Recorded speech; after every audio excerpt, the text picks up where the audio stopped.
السلام عليكم أستاذ أحمد. اليوم يوجد نقاش واسع حول أهم مستجدات قانون المالية، وأن الناس سيكونون ملزمين بداء الضرائب على أموالهم الموجودة بالحسابات البنكية. كيف ستفسر لنا هذا حتى نتمكن من توضيح الأمور للمواطنين؟ السلام عليكم، مرحبا آنسة أسماء.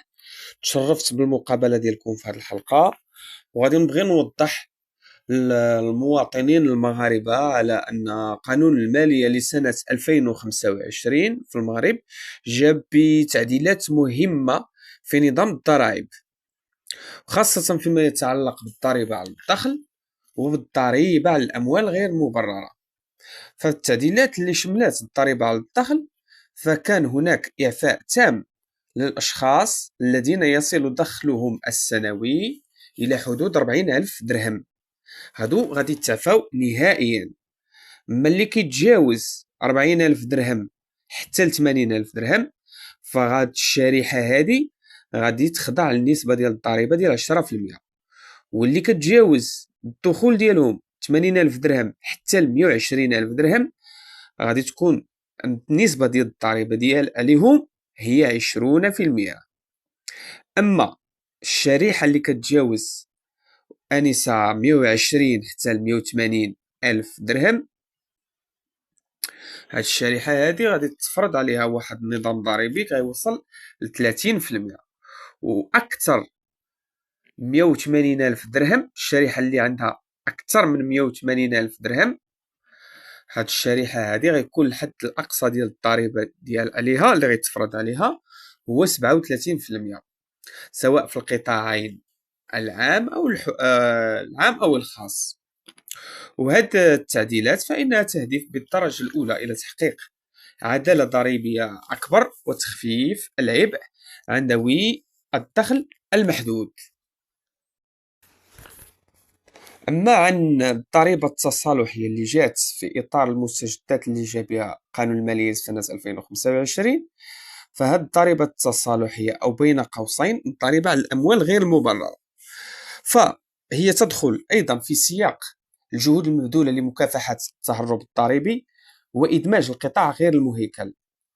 فتم تقديم هذه الضريبة التصالحية، وهي تلزم الأفراد الذين لا يستطيعون تبرير دخولهم بأداء نسبة 5% من أي مبلغ غير مبرر.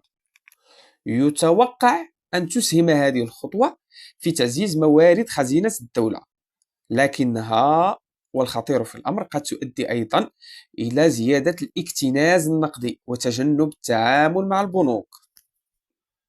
لذلك فعلى كافة الناس الذين لديهم أموال غير مبررة، ويجب عليهم التصريح بها وأداء ضريبة 5% قبل دخول السنة الجديدة، أي إلى غاية الثلاثاء 31 دجنبر.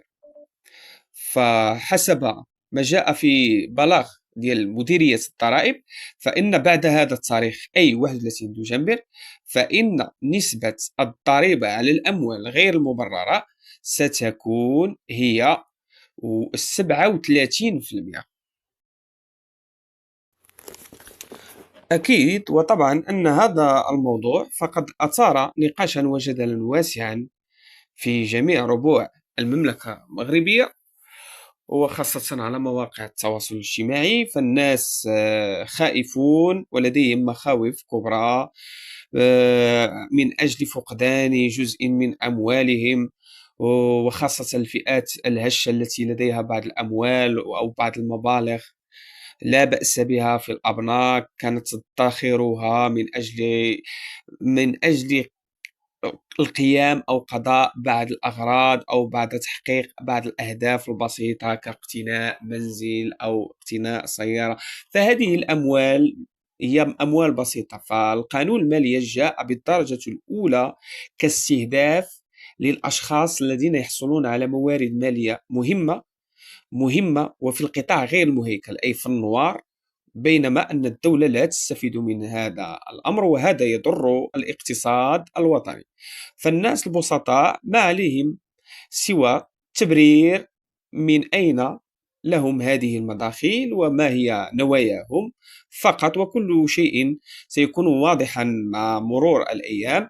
فالإدارات المعنية بالضرائب لديها تحريات ولديها معلومات ولديهم مناهج سيشتغلون عليها بهذا الخصوص، لأن هذا الموضوع وهذا القانون وهذه المستجدات جاءت بالدرجة الأولى لمكافحة ومحاربة التهرب الضريبي، وبالتالي حماية الاقتصاد الوطني و وظهور الشفافية في تنفيذ الضرائب واستخلاص الأموال العمومية.